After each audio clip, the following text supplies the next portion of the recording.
So you went to a networking event and you've, done some networking, you've got some cards or some information in the chat box if you were online, and you're wondering what to do after the event. How do we make the most out of it? And we're going to answer that question, though 3 things that we're going to talk about today. We're going to start off with how to prepare for a networking event. I just want to spend a minute or two sharing like what to do in advance to make sure that you can make the most out of the networking event. And then we'll talk a little bit about how to network at a networking event.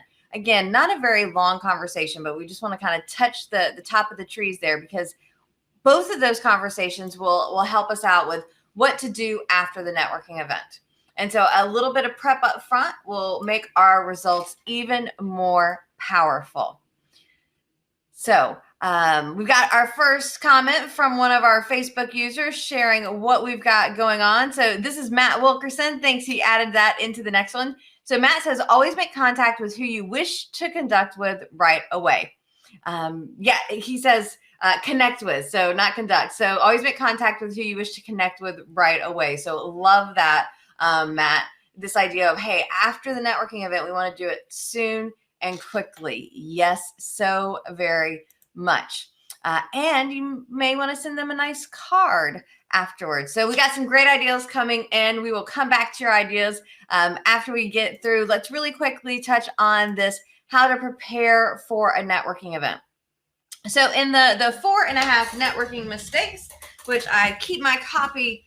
Oh, I was going to say 4.5 networking mistakes. That's to knock the socks off your audience. That's the second book. The first book, 4.5 networking mistakes, we talk about what to do before, during, and after networking events. And one of our networking nugget number 3 is, what do you do before the event? And that's create a goal. And so I think if before we go to the networking event, we create a goal around the types of people that we want to meet. And usually I break that down into who are my prospects, who are my contact sphere relationships. And your contact spheres are those non-competing industries with the same target market.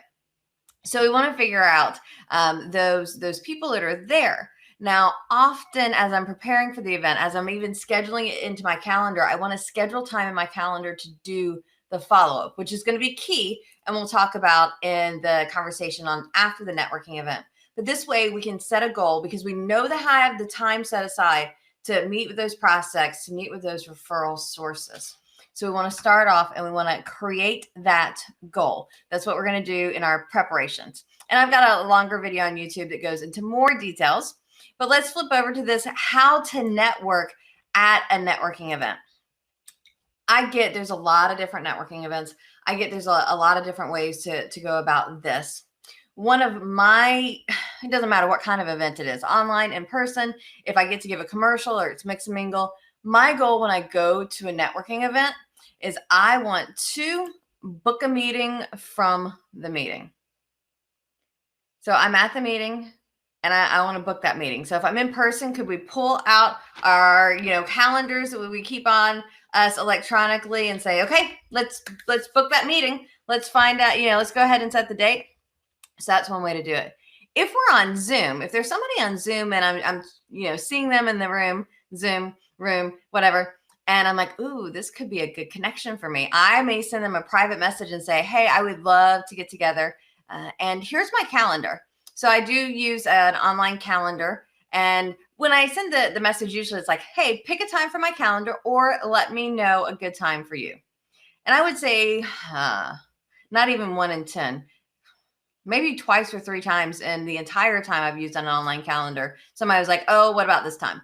And I'm fine with that. But to me, the quicker we can get to that meeting, if we can book it before we leave, then that's going to help us save some time on what to do after the networking event. It makes it much easier.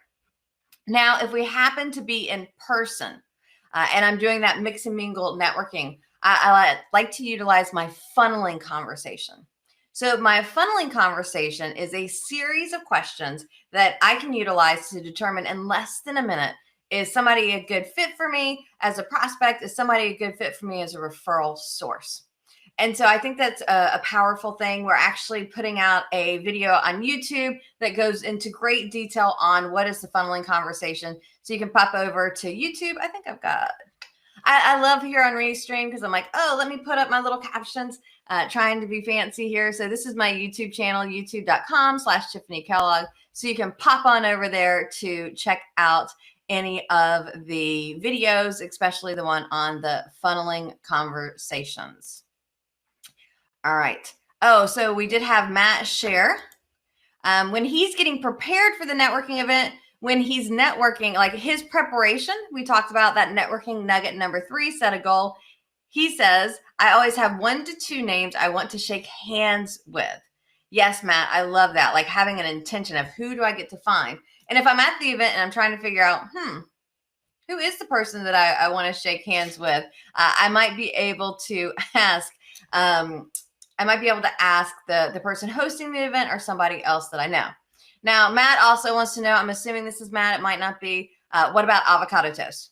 I love attending networking events with avocado toast, though I don't think that is the point of the question. I put up a post today on Facebook asking people if they just have one kind of avocado toast when it comes to avocado toast. I have 3 that are regularly in my rotation.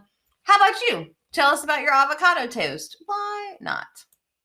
All right, so we talked a little bit about what we want to do to prepare for the networking event. We've talked about what to do during the networking event. So let's get to the big part of today's conversation, what to do after the networking event. And here I think it's really easy. If we book the meeting before the meeting, if we book the meeting at the networking event, at the meeting, then really what's next for us to do is have the meeting that we've already booked with somebody. Now, if we didn't get the opportunity to book, and I know that happens sometimes, then what we're going to want to do is we're going to want to follow up. And to me, if we go to a networking event, whether it's online or in person, and we don't follow up, why did we even bother to go? I mean, really? That follow-up is crucial. And Matt did share with us that you want to, I'm trying to find his comment. So Matt shared earlier that you want to connect with the person right away after you do the networking event. So I don't know that there's a hard rule. Some people are like within 24 hours. I think within 24 hours is awesome. Within 48 hours, yeah.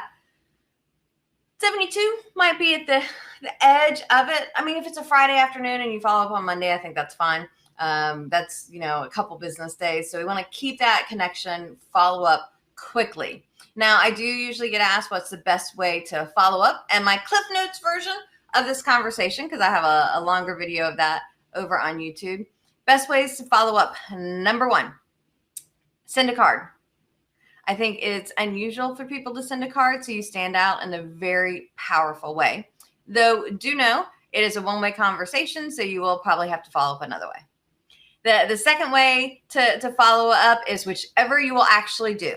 So if the only way you're actually going to follow up with somebody is to email them, then email them.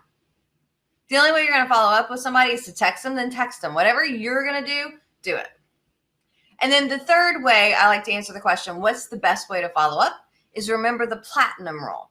Now, a lot of people are familiar with the golden rule that says treat other people the way that you want to be treated. The problem with that is most people don't want to be treated the way that you want to be treated. They want to be treated the way that they want to be treated. So instead of the golden rule, we're going to utilize the platinum rule. Treat people the way that they want to be treated. And so if I know behavioral styles, so in the incentive world, we offer the Room Full of Referrals program, and I can guess based on how they introduce themselves, what they're wearing, if we're in person, how they shook hands. I can guess their behavioral style and how they want me to follow up with them. If I'm not sure, I don't have that level of knowledge, then what I can do is I can simply ask, hey, would you prefer that I call you or email you? And those are usually the 2 that I offer. And then I always laugh when somebody's like, yeah, please text me. And I'm like, that wasn't one of the options. But okay, you're telling me what you want. That's what we're gonna do. So do be sure to follow up. And whichever of the 3 ways you use, you pick what works for you. Then we move on to networking nugget number 19. This is the last one in the book. And our goal is let's connect online. So sometimes there's people that you may meet at a networking event. And this could, I know it says here, those offline relationships, but I know some of us were meeting people online and we've never actually met them in person, and we've done business with them and referred them. But so people that you've met in some way, shape, or form, I do recommend that you connect with them on social media, because it gives us the opportunity to get to know each other better. We see what's going on. If I'm looking to increase that know, like, and trust, then I want to visit their page frequently and comment. Like, not on every post and not like your last 25 years worth of posts. That's stalkerish, and that I don't think is your goal. But we, do interact, do comment. That will help increase that know and the like of the know, like, and trust. And there are people that I've created really great relationships with doing almost everything on social media. Now, where do you want to connect on social media?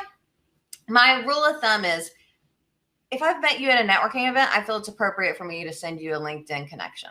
I feel that that's just an open networking environment for people. When it comes to the other platforms, Facebook, Instagram, TikTok, Twitter, all of those, I typically will only connect on those social media platforms if I see the business card has those on them, if in your email signature it's got links to those, if on your website you have those links, then I feel comfortable. Because some people don't use Instagram or Pinterest or Facebook in that way. So we want to make sure that we're honoring the relationship, and you don't want somebody to be like, who is this Tiffanie character? I met her once and she sent me a friend request. Yeah, we don't want that to happen. So we want to make sure that we're figuring out the right places. And the bottom line with all of this, as we take a look at what to do after a networking event, is our goal is, we met people at the networking event and we want to develop that know, like, and trust with them. We want to have a strong relationship with them, because once we have that relationship, then we have the opportunity for the referrals to happen, or for them to make a decision for them to purchase from us. We can't force the relationships. I don't know how often, people go to networking events. You want to buy from me? You want to buy from me? You want to buy from me? Here's the thing though. Ain't nobody going to networking events to buy from people. They're going there usually to sell. So it's a networking disconnect. So our goal is, let's go to networking events to book a meeting from the meeting. And then after the networking event, let's continue on that relationship to develop the know, like, and trust. So we'll be able to generate referrals, generate clients, and really create some success for ourselves. And if we do this right, the goal is, how do we have more money, more time, and more fun? So I'd love to have you join me. We do actually have a Facebook group with a focus on more time, more money, more fun. So it's facebook.com/groups/more with Tiffanie. And at least once a week, we have a tip on more of one of those three, plus some fun stuff going on, interactions, games, lots happening there. So I so appreciate you being here today in our live or in the replay on YouTube. And I hope to see you soon in the Facebook group. Happy network.